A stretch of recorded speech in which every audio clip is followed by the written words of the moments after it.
Rick Lagina a passé sa vie à traquer des questions qui refusaient de donner des réponses directes, mais ce qui a commencé à se dérouler à Smith's Cove était différent d'une manière qu'il était impossible d'ignorer. Pendant des années, chaque fouille avait suivi le même rythme, l'espoir renaissant à chaque nouveau signal, pour s'effondrer ensuite sous le poids des impasses et des indices trompeurs. Mais cette fois-ci, quelque chose a changé. Les données n'ont pas vacillé ou ne se sont pas éteintes. Elles sont restées stables, répétant des schémas qui pointaient vers quelque chose de bien plus grand que tout ce que l'équipe avait rencontré auparavant. Et alors que les chiffres commençaient à prendre forme, un autre nom est entré dans l'histoire, un nom déjà connu, pour transformer un terrain brut en résultat mesurable Parker Schnabel. Au début même, les membres les plus expérimentés de l'équipe avaient du mal à croire ce qu'ils voyaient. Les scanners, géoradars, les relevés sismiques et les carottages profonds convergeaient tous vers la même conclusion.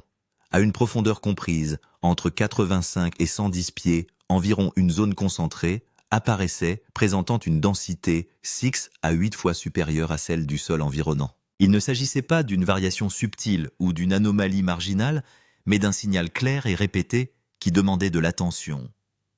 Les carottages ajoutaient une nouvelle couche au mystère, révélant de fines traces métalliques intégrées dans une structure compacte qui ne ressemblait à aucune formation naturelle que l'on trouve habituellement dans la région. Les experts ont commencé à faire des calculs d'abord avec prudence, puis avec une intensité croissante. Si la zone s'étendait continuellement comme le suggérait, les données, elles pourraient contenir entre 70 000 et 90 000 onces d'or. À une valeur marchande approximative de 2100 $, l'once, la valeur potentielle, se situait entre 150 millions et 190 millions de dollars. Et si la formation se poursuivait plus profondément comme l'indiquaient certaines projections, ce chiffre pourrait dépasser les 300 millions. À l'intérieur de la tente de surveillance, Rick Lagina restait silencieux, absorbant les implications. Pendant des années, Smith's Cove avait été la partie la plus déroutante et la plus imprévisible de l'île. Maintenant, pour la première fois, elle offrait quelque chose qui ressemblait presque à de la certitude. Ce qui rend la situation encore plus intense, c'est la cohérence des relevés. Scan après scan, on obtient la même plage de profondeur, le même pic de densité, la même anomalie indubitable. Ce n'est pas le genre de données erratiques dont l'équipe a appris à se méfier. Elles sont stables, reproductibles et structurées.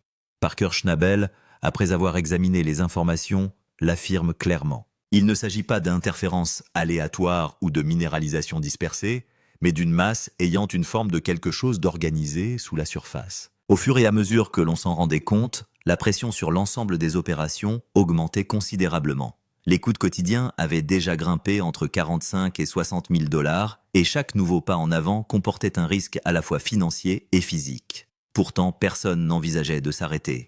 Car si les données étaient exactes, il ne s'agirait pas seulement d'une nouvelle découverte, mais d'une percée qui définirait toute l'histoire d'Oak Island. Et pourtant, une question demeure, s'agit-il vraiment d'un trésor de 300 millions de dollars qui les attend sous leurs pieds, ou Oak Island s'apprête-t-elle à les tromper une fois de plus, comme elle l'a fait tant de fois auparavant? Le moment qui a tout déclenché a commencé comme n'importe quelle autre étude de routine.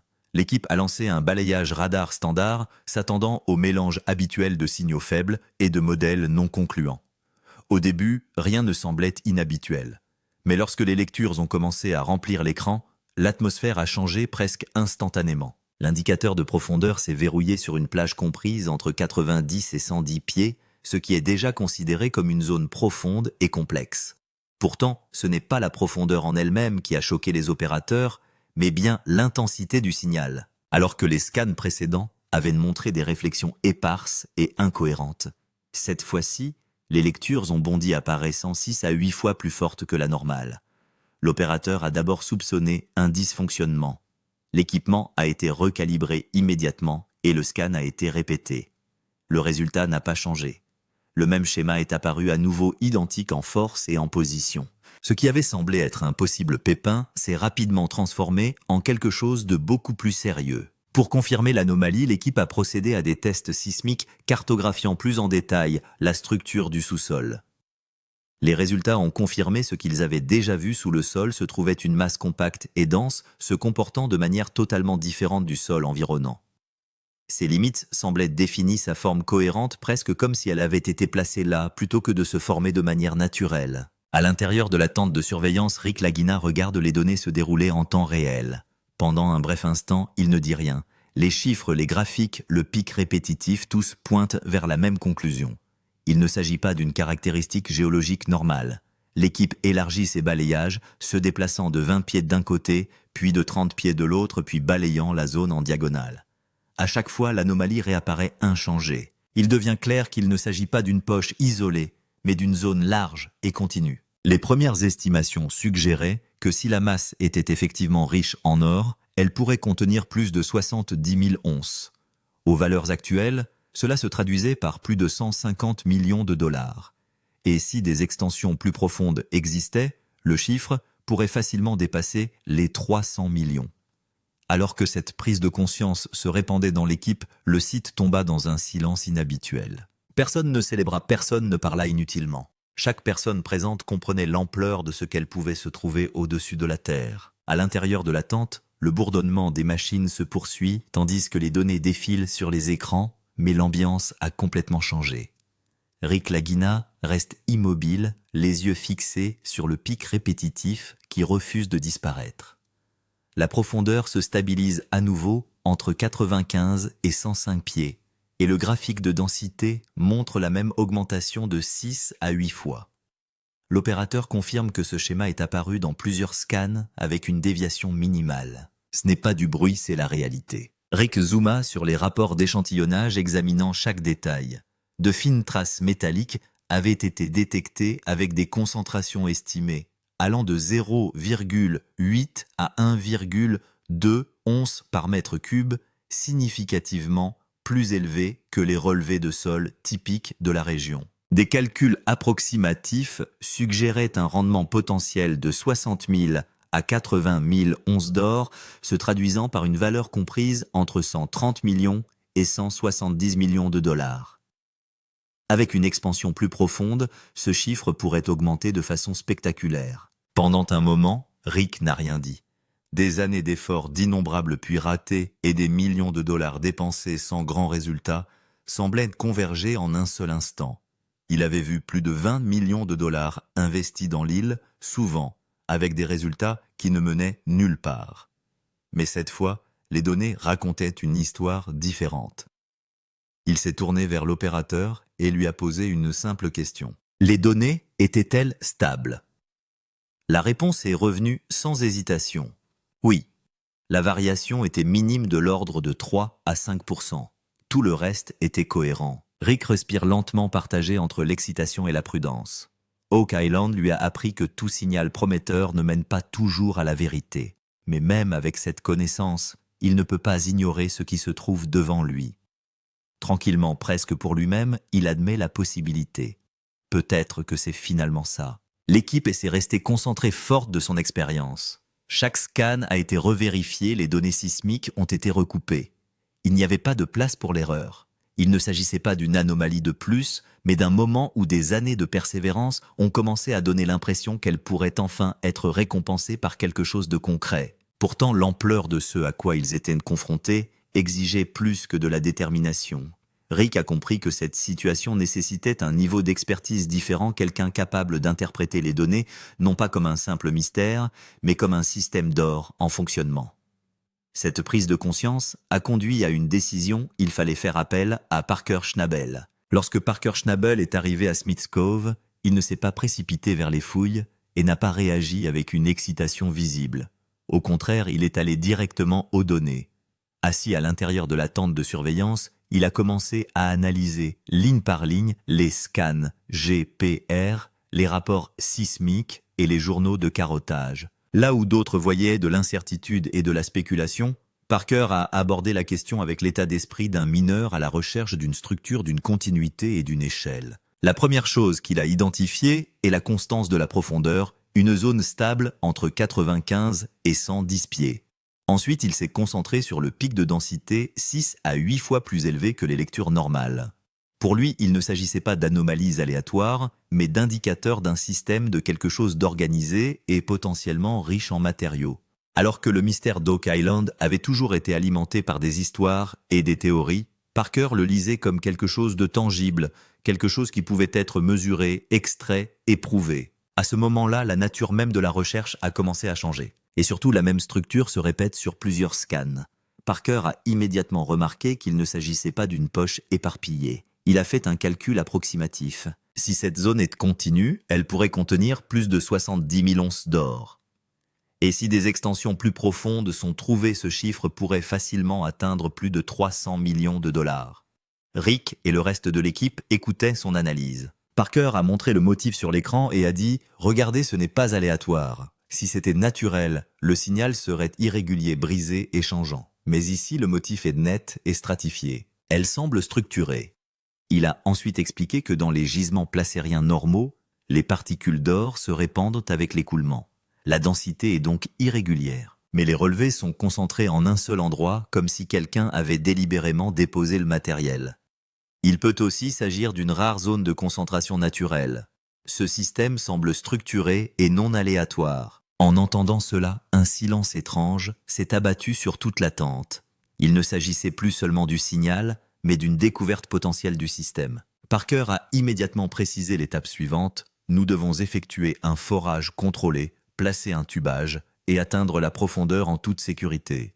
Si nous avons raison, ce pourrait être le plus grand moment de l'histoire de l'exploitation minière. Pas seulement Oak Island. Après l'analyse de Parker, on est passé de la conjecture à la précision. Le risque de creuser directement dans Smith's Cove était trop grand. Les tunnels d'inondation, les zones d'effondrement et les sols instables pouvaient interrompre l'opération à tout moment. L'équipe a donc décidé d'écarter d'abord toutes les possibilités. Et c'est là qu'a commencé la phase de balayage avancé. Tout d'abord, une tomographie à muons a été mise en place sur le site. Il s'agit de la même technologie que celle utilisée pour scanner les pyramides et les structures souterraines profondes. Des capteurs ont été soigneusement installés en différents points du sol afin de créer une carte de densité 3D de la masse qui se trouve sous le sol. Ce processus n'a pas été facile, il a fallu 5 à 7 jours pour collecter les données, car les scanners à muons ont besoin de temps pour obtenir des lectures stables. Dès que les premiers résultats sont arrivés, l'ensemble de l'équipe a été alerté. À une profondeur d'environ 100 pieds, une zone dense claire était visible. Sa forme n'était pas aléatoire mais compacte et définie, et la densité semblait être de 7 à 9 fois supérieure à celle du sol environnant. Rick a immédiatement demandé si cela était confirmé. Il a répondu que les données étaient encore préliminaires mais que le schéma était très clair.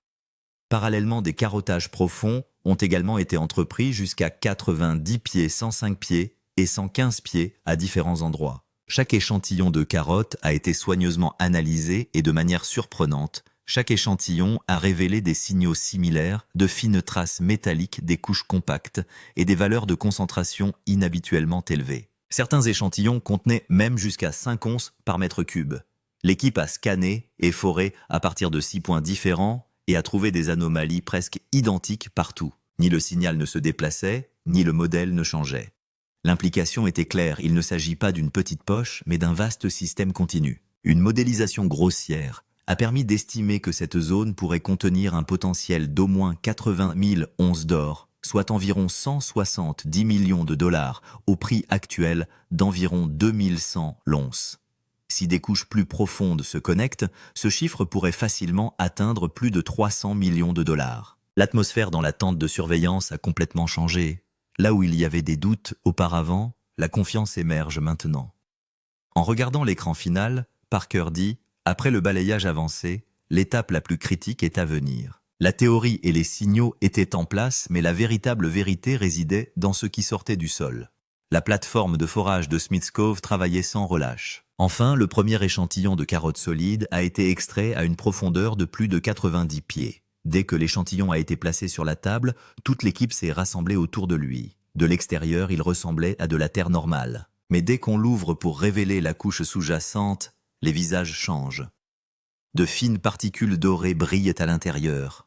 Elles sont petites, mais bien visibles. Il ne s'agissait pas d'une trace aléatoire, mais d'une présence constante. L'échantillon a été immédiatement envoyé pour analyse en laboratoire. Quelques heures plus tard, le rapport préliminaire arrive une concentration métallique élevée, estimée à 1,2 à 1,8 onces par mètre cube.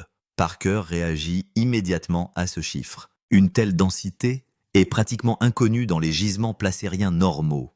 Mais le véritable choc était encore à venir.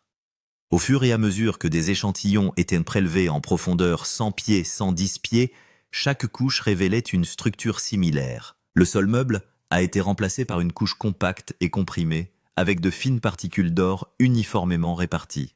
Cette configuration ne ressemble pas à l'érosion naturelle. Normalement, les dépôts d'or sont irréguliers, plus à certains endroits, moins à d'autres. Mais ici, il y avait une uniformité. Rick prit l'échantillon dans sa main et l'examina attentivement, puis se tourna vers Parker. Parker, sans perdre de temps, a clairement indiqué qu'il ne s'agissait pas d'un gisement normal, mais d'une zone de concentration. Il a expliqué que cette structure montrait que l'or ne s'était pas accumulé ici au hasard, mais qu'il s'était concentré en un seul endroit, grâce à un processus soit naturellement comprimé au cours de milliers d'années, soit dû à un système ancien. Les chiffres commençaient à nous effrayer. Si cette couche était continue, elle pourrait facilement produire 80 000 à 100 000 onces d'or, ce qui signifie au prix actuel d'environ 2100, l'once environ 100, 70 millions à 110 millions de dollars, et avec des extensions plus profondes, un total de plus de 300 millions de dollars. Après les carottes, la question la plus importante était de savoir quelle était l'ampleur de cette découverte. L'histoire était donc passée du mystère au calcul. Dans la tente de surveillance de Smith's Cove, toute l'équipe a rassemblé les données et a commencé à additionner les chiffres. Parker a d'abord calculé la taille approximative de la zone. Les données de scannage et de forage suggèrent que cette zone pourrait avoir une longueur d'environ 150 à 200 pieds, une largeur de 60 à 80 pieds et une épaisseur d'environ 10 à 15 pieds, ce qui correspond à des milliers de verges cubes de matériel. La concentration moyenne d'or des échantillons de carottes a ensuite été calculée allant d'environ 1 à 1,3 onces par verge cube. En les combinant, le premier calcul est apparu environ 70 000 à 90 000 onces d'or potentiel. Il y a eu un moment de silence dans l'attente. Parker a ensuite introduit le prix actuel de l'or qui tournait autour de 2100 l'once jusqu'à ce que l'on arrive immédiatement à la valeur finale, environ 150 millions à 90 millions de dollars. Mais Parker ne s'est pas arrêté là. Il a pris en compte une extension plus profonde, les scanners Moore, indiquant que la zone pourrait s'étendre encore plus en aval. Si cela se produisait, la récupération totale pourrait atteindre 120 000 onces. La signification était claire. La valeur passerait de 250 millions à 300 millions et plus. Rick Lagina a examiné attentivement les chiffres et a demandé calmement. Est-ce réaliste? Parker a répondu sans hésiter. Si les données sont correctes, il s'agit d'une estimation prudente. L'affaire était devenue si sérieuse que des experts extérieurs ont été sollicités. Des géologues et des analystes miniers indépendants ont vérifié les données et leur réaction a été étonnante.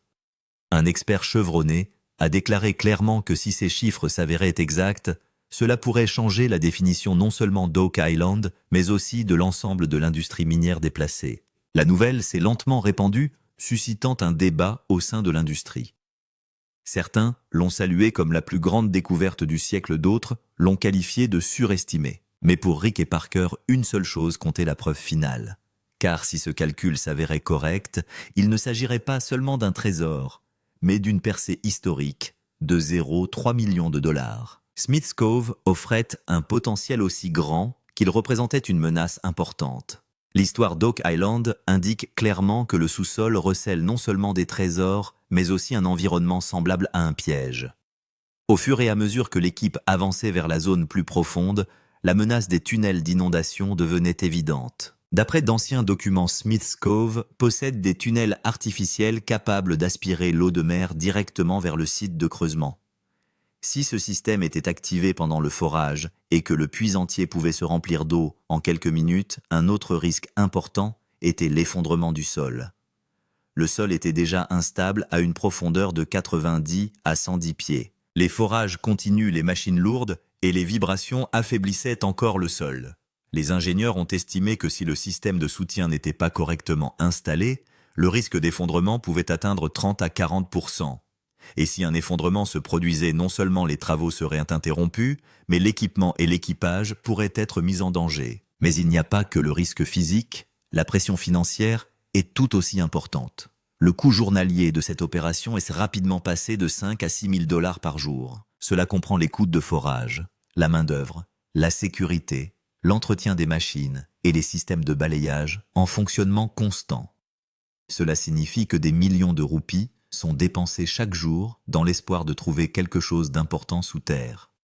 Rick Lagina l'a bien compris. Des années de travail et d'investissement ont déjà été consacrées à Oak Island, dont le coût a été estimé à plus de 20 000 $. Si cette opération échouait, ce ne serait pas un échec de plus. Cela pourrait compromettre l'ensemble du voyage. Parker Schnabel a également indiqué clairement qu'il ne s'agit pas d'une exploitation minière normale. Chaque étape doit être calculée. Il a mis en place un protocole strict, un forage contrôlé, un support de tubage en acier et des contrôles de sécurité tous les 5 à 10 pieds. Car la moindre erreur pouvait entraîner l'arrêt de toute l'opération. Tout le monde sur le site ressentait désormais la pression. Les machines tournent, mais derrière chaque bruit se cache une peur. Quelque chose pourrait mal tourner. Lorsque les nouvelles commencent à émerger de Smith's Cove qu'une zone potentielle de 150 000 $ à 300 000 $ se trouve sous elle, tout le monde de l'exploitation minière et de la chasse au trésor est en émoi. Dans un premier temps, ces informations sont restées dans un cercle restreint. Mais au fur et à mesure des fuites, les discussions se sont répandues partout. Les conférences, les forums en ligne et les groupes industriels se sont emballés à la suite de cette découverte. Lorsque les géologues ont examiné les données de nombreux experts, ont convenu qu'une densité et une structure en couches aussi constantes étaient extrêmement rares dans une région comme Oak Island. Le pic de densité de 6 à 8 fois à une profondeur de 90 à 110 pieds et la concentration de plus d'une once par mètre cube les ont surpris. Un géologue chevronné a même déclaré que si ces relevés s'avéraient exacts, il pourrait s'agir de l'une des plus grandes découvertes de l'histoire de l'exploitation minière déplacée. Mais tout le monde n'était pas prêt à y croire. Certains historiens et sceptiques ont immédiatement soulevé des questions. Ils ont fait valoir que l'histoire d'Oak Island est truffée de signaux trompeurs, tels que des lectures fortes signalées précédemment, mais qui se sont révélées par la suite être des formations naturelles ou des débris inutiles. Un expert a déclaré sans ambages que les données étaient impressionnantes, mais qu'il était trop tôt pour tirer des conclusions. Cette déclaration a suscité un débat animé d'un côté ceux qui considéraient qu'il s'agissait de la découverte du siècle de l'autre, ceux qui estimaient qu'il ne s'agissait que d'une illusion de plus. Les réactions au sein de l'industrie minière étaient également partagées. Certains mineurs rivaux ont discrètement analysé les données pour comprendre ce que Parker avait vu et que les autres n'avaient pas vu. Certains grands opérateurs ont ouvertement douté que si un système d'une telle ampleur existait, quelqu'un l'aurait déjà découvert. Une bataille similaire faisait rage sur les médias sociaux partisans contre sceptiques. Rick Lagina a entendu toutes ces discussions, mais son objectif était resté inchangé. Il a clairement indiqué que la spéculation ne donnerait rien. La véritable réponse se trouve maintenant dans le sous-sol. Parker Schnabel a adopté une attitude similaire. Jusqu'à ce que nous allions nous-mêmes le confirmer, ce ne sont que des chiffres. Il ne s'agissait plus de simples fouilles, mais d'un débat mondial. Vérité ou mythe? Et pour la première fois, l'histoire d'Oak Island se déroulait en temps réel devant le monde entier. Les signaux, les scans et les calculs reçus jusqu'à présent pointaient tous dans la même direction. Mais Rick Lagina et Parker Schnabel savaient tous deux que tant qu'on ne trouverait pas de preuves visuelles directes, il ne s'agissait que de chiffres. Forer de manière imprudente dans un endroit aussi dangereux que Smith's Cove était trop risqué. L'équipe a donc élaboré une stratégie claire et contrôlée. Forage contrôlé et système de tubage en acier.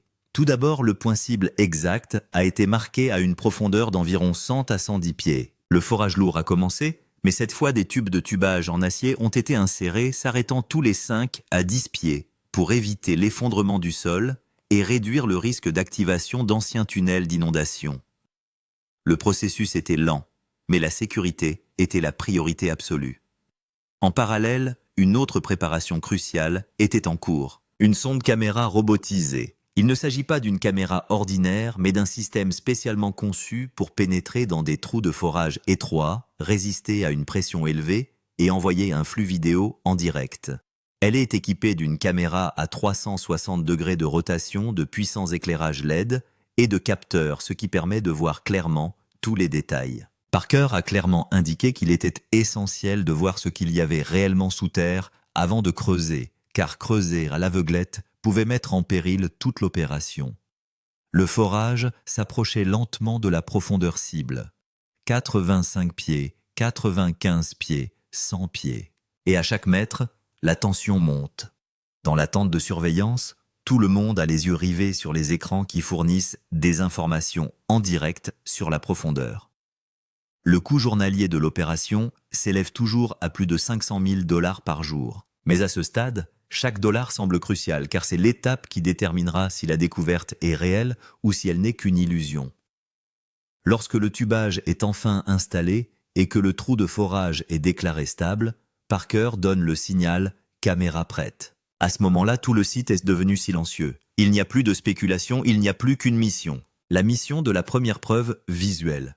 Et maintenant, tous les regards sont tournés vers la caméra qui pourrait révéler pour la première fois le plus grand secret d'Oak Island.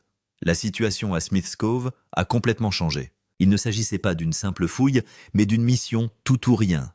Les signaux étaient clairs, les calculs étaient en place. Lui et toute l'équipe ont senti qu'ils étaient très proches d'une vérité profonde. C'est pourquoi Parker Schnabel et Rick Lagina ont pris une décision majeure. L'opération a été mise en mode 24/7. Les machines tournaient jour et nuit, les plateformes de forage travaillaient sans relâche, les pompes contrôlaient l'eau en permanence. L'équipe de surveillance enregistrait des données à chaque minute. L'équipe était divisée en équipes, mais en réalité, beaucoup travaillaient de 16 à 18 heures d'affilée, sachant qu'ils n'auraient plus jamais cette occasion. Mais les effets de cette pression agressive sont progressivement devenus apparents. Le travail et la pression constants ont entraîné une fatigue de l'équipage. Certains travailleurs ont commencé à perdre de la vitesse et de la concentration, ce qui est un signe d'alerte dans un environnement aussi risqué. Parker a immédiatement resserré le système de rotation, mais la tension a persisté. Pendant ce temps, les machines atteignaient leurs limites. Et le fonctionnement constant des lourdes plateformes de forage et de l'équipement de soutien augmentait considérablement le risque de surchauffe et de panne. L'équipe de maintenance se tenait prête à intervenir 24 heures sur 24, car une seule panne de machine critique pouvait interrompre l'ensemble des opérations. Une fois pendant le forage, un problème de vibration s'est produit forçant un arrêt de quelques heures. Cette brève pause a fait prendre conscience à tout le monde de la fragilité de l'ensemble de l'opération. De plus, la pression financière est à son comble. Les dépenses quotidiennes ont régulièrement augmenté pour atteindre plus de 60 000 $ par jour. Chaque jour qui passe est synonyme de millions de risques. Mais il n'est plus facile de reculer. Rick Lagina, regardant l'équipe, déclare calmement qu'ils sont allés trop loin à ce stade.